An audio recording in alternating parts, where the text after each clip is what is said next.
इस संसार में कौन सी स्त्री पुरुष से सबसे ज्यादा प्रेम करती है? यदि इस कहानी को सुनोगे तो रो पड़ोगी। नमस्कार प्रिय दर्शक बंधुओं, आपके अपने YouTube चैनल में आपका हार्दिक स्वागत है। मित्रों, आज की कहानी आपके लिए बहुत ही ज्यादा ज्ञानवर्धक साबित होने वाली है। आपसे निवेदन है कि हमारी इस कहानी के लिए नजरअंदाज मत कर देना, नहीं तो बहुत ही काम की जानकारी आपके हाथ से निकल जाएगी। इसलिए हमारी वीडियो की समाप्ति होने तक वीडियो के लास्ट तक बने रहें। श्रोताओं, इस कहानी में आज का विषय है कि इस संसार में वह कौन सी स्त्री है जो पुरुष से सबसे अधिक प्रेम करती है। तो श्रोताओं, इस कहानी का सार हम कहानी के अंत में बताएंगे। उससे पहले यह सब जानने के लिए हमको सुननी होगी ये कहानी। तो चलिए दोस्तों, अब शुरू करते हैं ये कहानी। प्रिय दर्शक बंधुओं, एक समय की बात है, किसी गांव में गौरी और जमुना नाम की दो सहेलियां रहा करती थीं। दोनों में बहुत ही गहरी मित्रता थी, बहुत ही अटूट प्रेम था। कहते हैं कि जब उनके पति काम धंधे पर जाते तो वो दोनों सहेलियां अपने अपने घर के आंगन में बैठ जाती और एक दूसरे के सुख दुख की बातें किया करती थीं। उन दोनों में इतना अधिक प्रेम था कि उन्होंने अपने अपने आंगन को दो हिस्सों में बांटने वाली दीवार भी तोड़ दी थी। एक ही साथ में उठना बैठना, एक साथ खाना पीना, यही उनके प्रेम को दर्शाता था। वो वस्त्र और आभूषण भी एक दूसरे की पसंद से पहनती और ओढ़ती थी। उन्होंने अपने अलावा गांव की दूसरी औरतों से कोई उनके लिए मतलब नहीं था, ना कोई सरोकार था। प्रिय दर्शक बंधुओं, उनकी ऐसी मित्रता को देखकर गांव की दूसरी औरतें मन ही मन उनसे ईर्ष्या करती थी और वो उनके बीच फूट डलवाने की युक्ति सोचती रहती थी। लेकिन भगवान की ऐसी कृपा थी कि कोई भी औरत आज तक उनमें फूट डलवाने में सफल नहीं हो पाई। श्रोताओं, गांव के बड़े बुजुर्ग कहते थे, अरे भाई, प्यार हो तो जमुना और गौरी जैसा। सगी बहनों में भी मैंने आज तक इतना प्यार नहीं देखा है।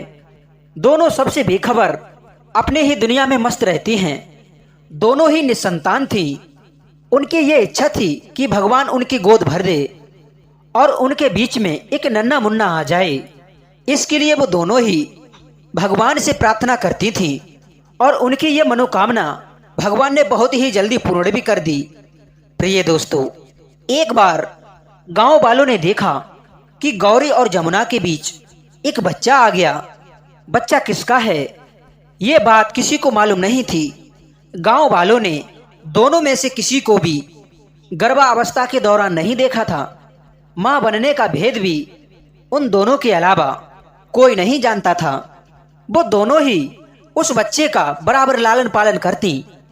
तब गांव की कुछ औरतों ने पूछा कि हे बहन, ये बच्चा किसका है?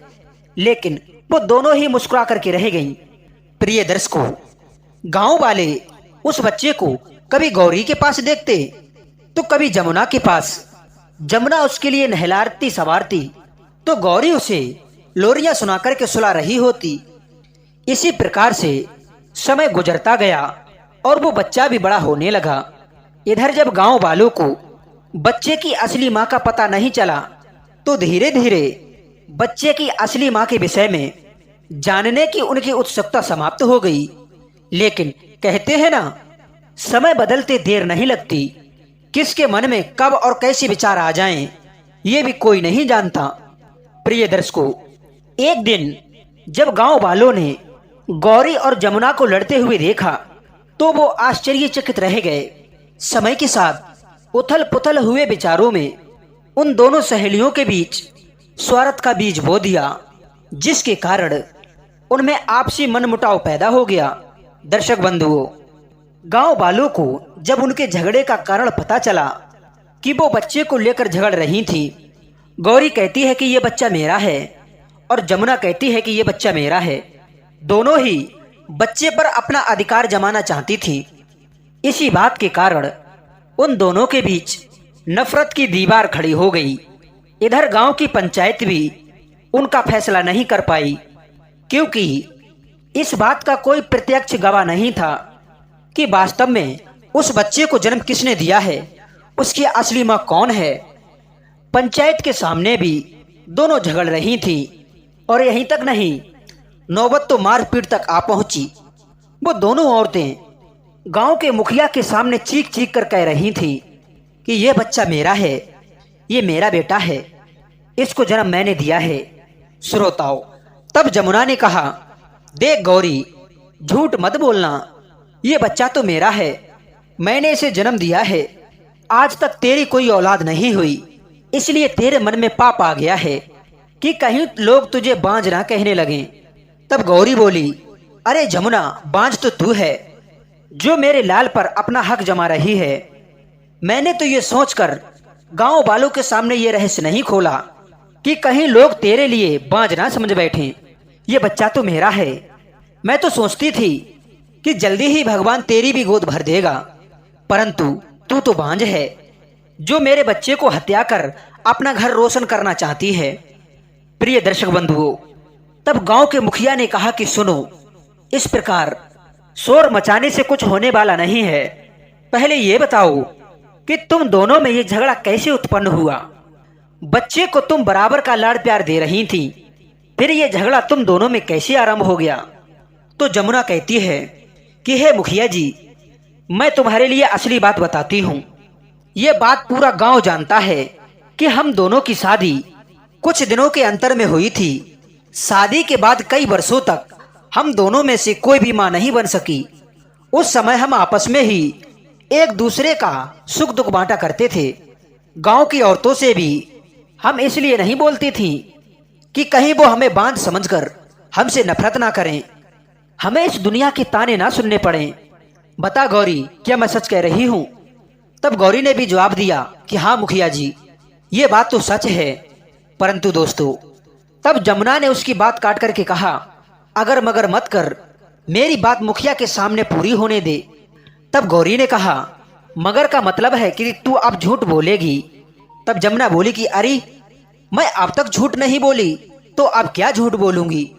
प्रिय दर्शक बंधुओं, इससे पहले कि उन दोनों के बीच फिर से तू में शुरू होती, तब तक गांव के मुखिया ने कहा गौरी से कि हे गौरी, तुम अभी चुप रहो और इसे अपनी बात पूरी करने दो। हाँ तो जमुना, अब तुम बताओ आगे क्या हुआ। तो प्यारे दर्शक बंधुओं, तभी जमुना कहती है कि हे मुखिया, एक दिन भगवान ने मेरी प्रार्थना सुन ली और मेरे लिए लगा कि मैं मां बनने वाली हूं, तो मैंने ये खुशखबरी गौरी को सुनाई। ये सुनकर गौरी खुश होने की बजाय उदास हो गई। जब मैंने उससे उसकी उदासी का कारण पूछा तो बोली कि हे बहन जमुना, हमारी शादी एक साथ ही हुई थी। भगवान ने तेरी तो गोद भर दी, परंतु ना जाने मेरी गोद कब भरेगी। गांव की औरतें तो तेरी गोद भरते ही तेरे गुण गाएंगी और मुझे बांझ कहेंगी। हे मुखिया, तब मैंने इससे कहा कि तू ऐसा क्यों सोचती है, भगवान ने चाहा तो तेरी भी गोद जल्दी भर जाएगी। फिर भी मैं ऐसा करती हूँ कि अपने माँ बनने का भेद मैं किसी को नहीं बताऊंगी। अगर मेरे बच्चा होने तक भी तेरा पांव भारी नहीं हुआ तो हम दोनों बहनें उसी बच्चे को माँ बनकर पालेंगे। और ऐसा हो भी गया कि मेरा बच्चा हो गया, परंतु इसकी गोद ना भरी। तो फिर हम दोनों ही उस बच्चे का लालन पालन करने लगे। श्रोताओं, तब गांव के मुखिया ने कहा, ये तो सब ठीक है जमुना, परंतु आप दोनों के बीच में जो झगड़ा हुआ है उसका कारण क्या है। तब जमुना कहती है कि हे मुखिया जी, झगड़ा तो तब शुरू हुआ जब इसने मेरे ही बच्चे से कहा कि वह मेरे लिए मौसी कहकर पुकारे। अब आप ही बताइए मुखिया जी कि कौन सी माँ अपने आप को मौसी कहलवाएगी। बस यही सुनकर मेरे लिए लगा कि यह मेरा बेटा मुझसे छीन लेना चाहती है। श्रोताओं, तब गौरी ने कहा कि हे मुखिया जी, ये बिल्कुल झूठ बोल रही है, ये बच्चा तो मेरा है, मैं हूँ इस बच्चे की असली माँ। ये मेरे बच्चे से मुझे मौसी कहलाकर और अपने आप को माँ कहलाकर मुझसे छीनना चाहती है। मैंने इससे कहा था कि जब तक तेरे कोई बच्चा नहीं होता तू मेरे बेटे को अपना बेटा समझना, परंतु मुखिया जी, मैं ये नहीं जानती थी कि यह मेरे उपकार का ये बदला देगी। इतनी बात कहकर गौरी अपने पल्लू से मुंह ढककर जोर जोर से रोने लगी और कहने लगी कि हे मुखिया जी, ये बिल्कुल झूठी है, ये मेरे लाल को मुझसे छीन लेना चाहती है।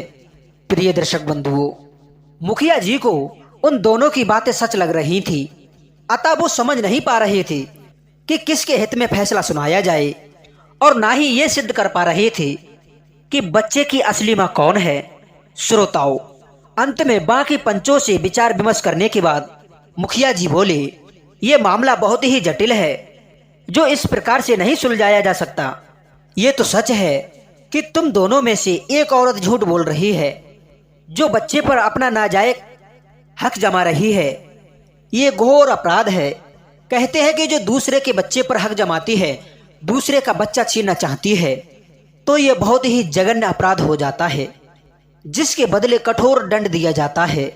इसलिए हमने ये फैसला किया है कि इस मामले को हम राज दरबार में ले जाएंगे, परंतु इससे पहले तुम्हारे लिए एक मौका और देते हैं कि जो भी औरत बच्चे पर झूठा हक जमा रही है, वह अपनी भूल स्वीकार कर ले, तो हम वचन देते हैं कि उसे किसी प्रकार का दंड नहीं दिया जाएगा।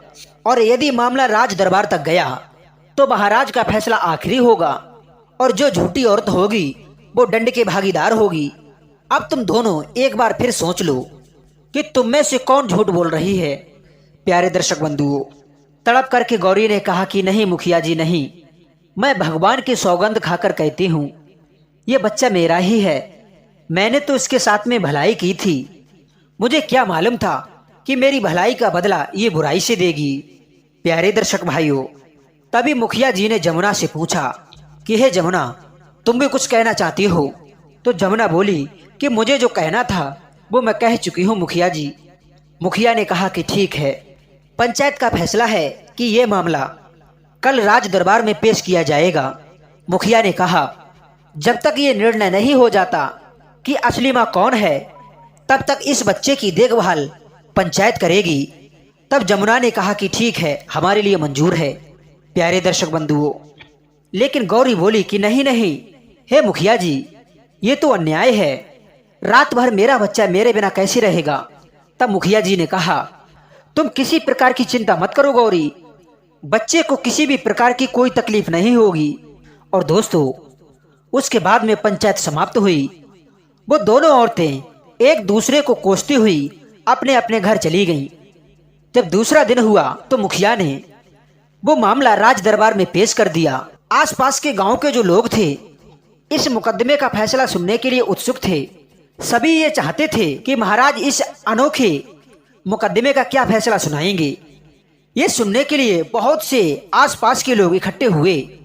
प्रिय दोस्तों, महाराज भी ये जानकर दंग रह गए कि बच्चा एक है और उसकी दावेदार मां दो हैं, और इस बात का कोई भी गवाह नहीं है कि असल में बच्चा किसका है। प्यारे दर्शक बंधुओं, पूरी बात सुनकर महाराज गहरी सोच में डूब गए। उनकी समझ में नहीं आ रहा था कि निर्णय किसके पक्ष में करें। तब राजा ने मंत्री से कहा कि मंत्री, ये मामला तो बहुत ही गंभीर है। तो मंत्री ने जवाब दिया कि हाँ महाराज, ये कोई आम मामला नहीं है। मुसीबत तो ये है कि बच्चा बोल नहीं सकता, और ये दोनों ही इस बात का लाभ उठाना चाहती हैं। हे महाराज, यदि आप मेरी माने तो इसका निर्णय स्वामी श्यामानंद जी से कराएं। वे दूरदर्शी और ईश्वर के सच्चे ज्ञानी हैं। तब राजा ने कहा कि हाँ, हमारा आदेश है कि कल ये मामला स्वामी जी के सामने प्रस्तुत किया जाए। और श्रोताओं, इस प्रकार से वही हुआ। दूसरे दिन महाराज, मंत्रीगण बच्चे और उस दोनों औरतों को लेकर स्वामी जी की आश्रम की ओर चल दिए।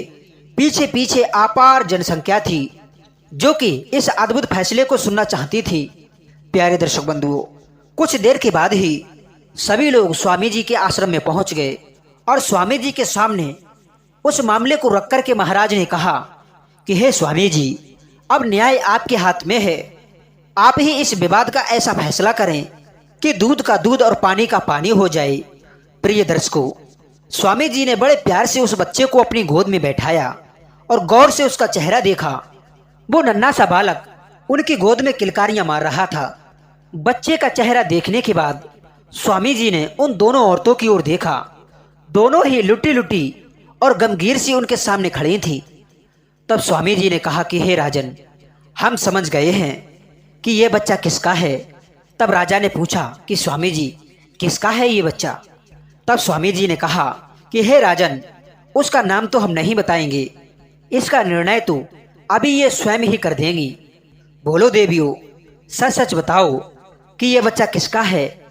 तब गौरी ने रोते हुए कहा कि हे स्वामी जी, ये बच्चा मेरा है, मैं ही इस अभागे की असली माँ हूँ। तब जमुना ने चीख करके कहा कि चुप रहे दुष्ट, खबरदार, जो मेरे बच्चे को अभागा कहा। अरे अभागी तो तू है, जो आज तक एक बच्चा भी पैदा नहीं कर सकी और अब मेरे बच्चे पर नजरें गड़ाए बैठी है। अब तो दोनों को देख करके स्वामी जी ने कहा, शांत देवी शांत। स्वामी जी ने उन दोनों को शांत किया, फिर एक सोच में डूब गए। सभी लोग उनकी ओर देख रहे थे। महाराज की नजरें भी स्वामी जी के ऊपर टिकी हुई थी। तब एकाएक स्वामी जी ने पुनः पूछा कि हे देवियों, तुम्हारे लिए हमारा निर्णय स्वीकार होगा? तो जमुना जल्दी से बोली कि हाँ महाराज, आप तो अंतः योगी हैं, जो भी निर्णय करेंगे सोच समझ कर ही करेंगे। तब स्वामी जी ने गौरी की ओर देखा। गौरी ने भी कहा कि मुझे भी आपका निर्णय स्वीकार होगा स्वामी जी, मुझे विश्वास है कि जीत सत्य की ही होगी। स्वामी कहते हैं कि ठीक है। उसके बाद में स्वामी जी अपने आश्रम से उठे और अपने आश्रम से थोड़ी दूरी पर एक गोल गहरा खींचा और उस घेरे में बच्चे को रखकर कहने लगे कि मैं 3 तक गिनता हूँ, जो भी देवी इस बच्चे को पहले उठा लेगी बच्चा उसी का होगा। दोनों ने कहा कि हमें मंजूर है महाराज। और फिर स्वामी जी ने बच्चे को घेरे में रख दिया और गिनती शुरू की, 1 2, और जैसे ही उनके मुंह से 3 निकला, वैसे ही वो दोनों औरतें उस बच्चे पर टूट पड़ी। गौरी के हाथ में पैर आ गया और जमुना के हाथ में हाथ। तब गौरी चिल्लाने लगी कि छोड़ छोड़ कलमोही, ये बच्चा मेरा है। जमुना ने भी चिल्ला करके कहा कि छोड़, ये बच्चा मेरा है। अरे बांझ औरत, देखती हूँ तू इसे कैसे ले जाती है। प्यारे दर्शक बंधुओं, दोनों ही बच्चे को अपनी ओर खींचने लगी। इस प्रकार से खींचे जाने के कारण बच्चा जोर जोर से रोने लगा। कुछ ही देर में उसका रोना क्रंदर में बदल गया। वो चीखे जा रहा था और वो दोनों औरतें उसे अपनी ओर खींचकर अपने कब्जे में करने की कोशिश कर रही थी। दर्शक बंधुओं, देखने वालों को बच्चे की दयनीय स्थिति पर तरस आ रहा था और वो मन ही मन वो दोनों औरतों को कोस रहे थे। फिर एकदम से गौरी तड़प उठी और बोली कि नहीं, उससे बच्चे का बिलखना नहीं देखा गया। और बच्चे को छोड़कर वह धरती पर बैठकर रोने लगी और बोली कि महाराज, मैं अपने बच्चे की दुर्गति होती हुई नहीं देख सकती। ये कहती है कि ये बच्चा इसका है तो ये बच्चा इसको ही दे दो, परंतु मेरे लाल की दुर्गति ना कराओ। प्यारे दर्शक बंधुओं, जमुना ने झपट कर बच्चे को सीने से लगा लिया और बोली, कहती क्या हो, ये बच्चा तो है ही मेरा। अब तो स्वामी जी आपने देख ही लिया है कि बच्चा किसका है। यदि इसका होता तो क्या यह इतनी आसानी से ये बच्चे को छोड़ देती? जीत हमेशा सत्य की होती है महाराज। दर्शक भाइयों, स्वामी जी अत्यंत गंभीर मुद्रा में बैठे किसी विचार में खोए हुए थे। सभी की नजरें उनके चेहरे पर टिकी हुई थी। सभी ये जानना चाहते थे कि स्वामी जी क्या फैसला करेंगे। तभी दोस्तों, स्वामी जी की गंभीर आवाज गूंजने लगी और कहा कि जमुना, ये बच्चा गौरी को दे दो, तुम इस बच्चे की असली मां नहीं हो। जमुना चीख करके बोली, ये आप क्या कह रहे हो स्वामी जी? आपने ही तो कहा था जो बच्चे को उठा लेगी वही उसकी असली माँ होगी। स्वामी जी ने कहा कि हाँ, मैंने कहा था। तो फिर आप अपने वचन से मुकर क्यों रहे हो? तब स्वामी जी कहते हैं, हम न्याय कर रहे हैं जमुना, सत्य का न्याय। और सत्य यही है कि यह बच्चा तुम्हारा नहीं बल्कि गौरी का है।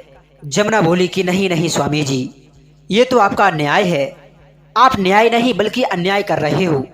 तब स्वामी जी ने कहा कि खामोश रहो।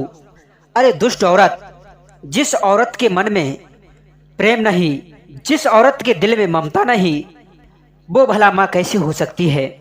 यदि तुम बच्चे की असली माँ होती तो बच्चे की इस प्रकार से दुर्गति नहीं होने देती, क्योंकि ये तुम्हारा बच्चा नहीं है और इसे तुम्हारे लिए किसी भी कीमत पर हासिल करना था।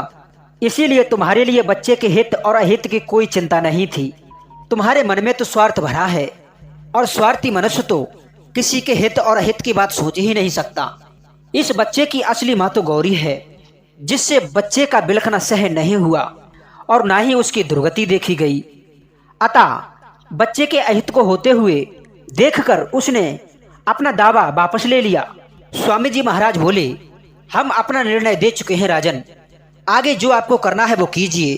प्रिय दर्शक बंधुओं, तब महामंत्री बोले, आपका निर्णय ही अंतिम निर्णय है महाराज।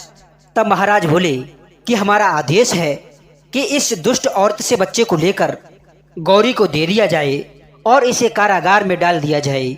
प्रिय दर्शक बंधुओं, गौरी ने जमुना से अपना बच्चा ले लिया और बोली, महाराज ये मेरी सखी है, आप इसके लिए ऐसा कठोर दंड ना दें। मैं आपसे विनती करती हूँ कि किसी स्वार्थ बस इसने ऐसा किया है, किंतु ये दिल की बुरी नहीं है। दर्शक भाइयों, तब स्वामी जी बोले कि देखा तूने, पापनी औरत जमुना, कितना बड़ा है गौरी का हृदय।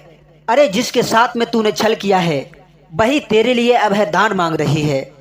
प्रिय दर्शक भाइयों, तब जमुना जोर जोर से रोने लगी और कहने लगी कि मुझे क्षमा कर दे महाराज, वैद्य जी ने मुझे बताया था कि मैं कभी भी मां नहीं बन सकती, यही जानकर मेरे मन में पाप आ गया था। हे महाराज, हमारी सहेली गौरी निष्पाप है।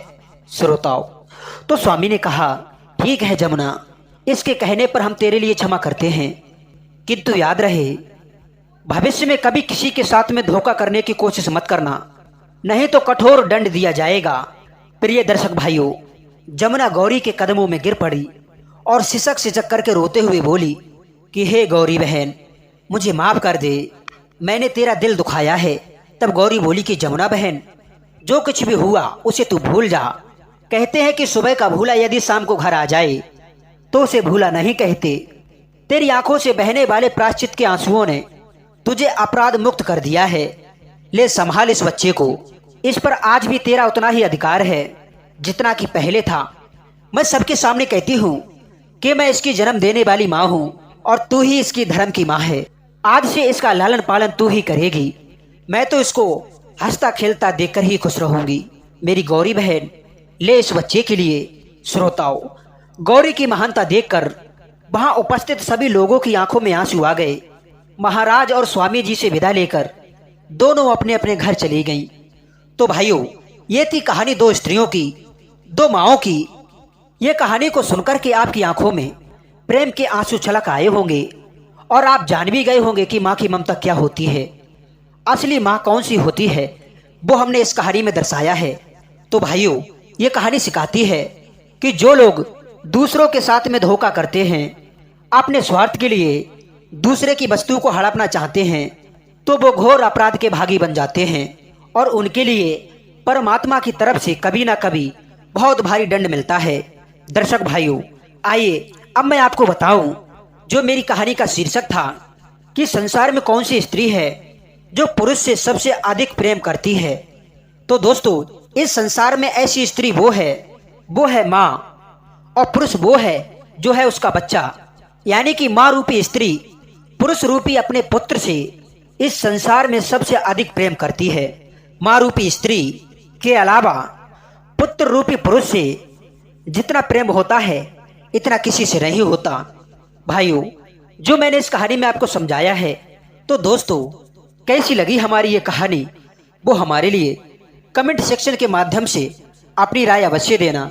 हम आपको मिलते हैं एक नई ज्ञान चर्चा के साथ एक नई वीडियो में। तब तक सभी भाइयों के लिए बहुत बहुत धन्यवाद। जय श्री कृष्ण। राधे राधे।